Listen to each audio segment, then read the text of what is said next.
Olá, gostaria de compartilhar uma situação com vocês.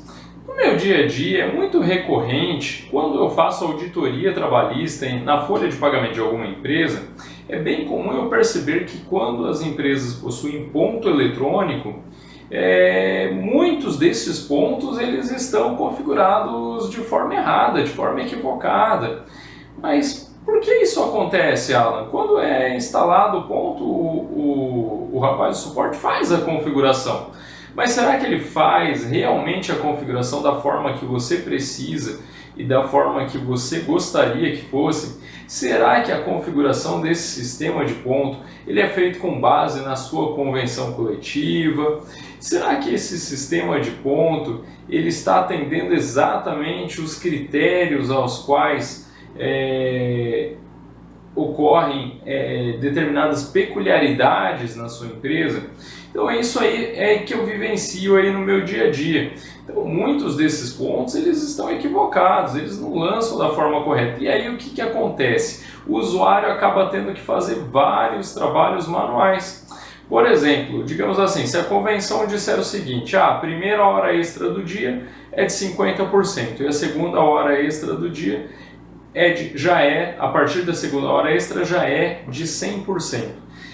Neste caso, o sistema de ponto já tem que ter lá as colunas, uma coluna de 50, uma coluna de 100, e o ideal é que ele já faça essa separação, sendo que a primeira já vai para a coluna de 50% e a segunda, a partir da segunda hora extra, já vai para a coluna de 100%.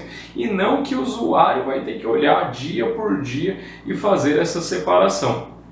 Da mesma forma, pessoal, em relação, por exemplo, ao adicional noturno, né? Então, muitos desses sistemas de ponto, eles estão como prevê a CLT, que o adicional noturno começa às 10 e termina às 5 da manhã. Porém, além de nós termos já a súmula do TST, temos também as peculiaridades de convenções coletivas, que podem dizer, por exemplo, o adicional noturno, ao invés de ir até às 5, vai até às 7, como é, por exemplo, a convenção dos hotéis, bares e restaurantes aqui da minha região. Ela diz que o adicional noturno vai até às 7 da manhã. E muitas vezes a pessoa que configura o ponto nem observou nada de convenção coletiva, nem pegou para ler, e ela configura até às 5. Só que aí vai da empresa fazer esse tipo de conferência no momento que é instalado, fazer os testes, né? E observar todas essas configurações e tudo mais. Então, pessoal, preste bem atenção nesse tipo de coisa, porque isso vai fazer bastante diferença no seu dia a dia, principalmente se você precisa ficar fazendo ajustes manualmente para poder totalizar de alguma forma esse ponto ali de acordo com as peculiaridades ou da convenção coletiva ou da sua própria empresa. Mas uma das coisas principais, que é o que eu gostaria realmente de compartilhar com vocês, é a questão da hora extra de intervalo, que a maioria, mas olha, eu posso dizer a grande maioria mesmo dos sistemas de ponto, eles totalizam as horas extras de intervalo com as horas extras comuns.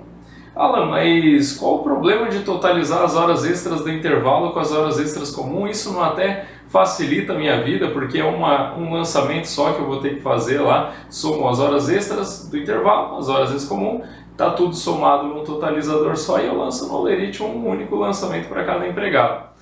Ou faço importação, de acordo com você procede ali na sua empresa. Na verdade, não. Na verdade, se o sistema faz isso, ele está totalmente errado. Ele não pode somar horas extras de intervalo com horas extras comuns. Não, Alan, por que não pode? Qual que é o empecilho disso, né? Então, para você entender de uma forma um pouquinho mais fácil, eu vou ler para você o artigo 71 da nossa CLT, já com o texto depois da reforma trabalhista lá de novembro de 2017, tá? Então vamos então ao nosso texto do artigo 71, mais propriamente dito, gostaria de falar em relação ao parágrafo 4º do artigo 71, que é o que trata do intervalo, tá? E da não concessão ou concessão parcial, que é quando geraria a tal da hora extra. A não concessão ou a concessão parcial do intervalo entre a jornada mínima para repouso e alimentação a empregados urbanos e rurais implica o pagamento de natureza indenizatória.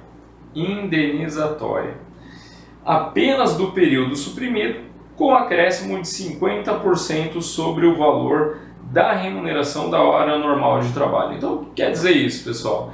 Isso aí significa o seguinte, que ele é um evento, sim, tem os 50% como da hora extra, tudo normal, só que ela é uma verba indenizatória, isso está tipificado em lei, no nosso artigo 71, parágrafo 4º. Então isso significa que essas horas extras realizadas no intervalo, elas não têm caráter remuneratório, elas têm caráter indenizatório, elas não entram para remuneração, elas não têm reflexos trabalhistas ou previdenciários. Então isso significa que se você misturar com as demais horas extras, você vai estar pagando encargos indevidamente, INSS, FGTS, vai estar entrando para 13º, para férias, para tudo indevidamente. E na verdade o que deveria entrar para tudo isso é as horas extras comuns e não as horas extras de intervalo. Então por aí você já percebe o grande erro no momento de uma configuração de um sistema de ponto eletrônico. Então ponto eletrônico, fica aí a minha dica, não basta simplesmente você adquirir, pedir para o técnico fazer a instalação lá do aparelho, do software, tudo mais, você cadastrar os empregados e começar a utilizar e está tudo certo. Não, de jeito nenhum. Primeiro, quando você faz isso, as instalações, tudo mais, instalação de software, tem que fazer muitos testes, pessoal. Teste com o empregado diurno, teste com o empregado noturno, com hora extra, com falta, com atraso, com tudo. Façam vários testes para vocês entenderem como é que esse sistema está apurando tudo isso, para ver se ele tem lá já pré-configurado a questão da tolerância lá dos 5 minutos, limitado a 10 minutos no dia, né? Isso aí também é outra coisa que vira e mexe eu pego de erro nos sistemas de ponto, que tem pontos que não consideram tolerância, não foram configurados para seguirem tolerância, então se o empregado se atrasa 1 minuto, ele desconta 1 minuto, o que é indevido, né? Entre outras coisas, mas o que eu gostaria de chamar a atenção hoje era principalmente em relação às horas extras de intervalo, que ao meu entender estão muito erradas quando o sistema de ponto ele soma juntamente com as demais horas extras, porque a sua empresa está tendo um custo totalmente indevido e de acordo com o número de empregados que esta empresa tem, pode ser um custo até relativamente bem considerável quando você começa, e principalmente se a quantidade de horas extras for expressiva, né? Então aí você vai perceber que isso aí, se pagar INSS, FGTS, entrar para esses reflexos trabalhistas, como 13º férias, tudo indevidamente, isso aí pode pesar ali bastante no orçamento da empresa, tá bom? Então fica essa como sendo a dica de hoje, espero vocês acompanhando as nossas redes sociais, acompanhando, compartilhando nossos vídeos e até o nosso próximo vídeo.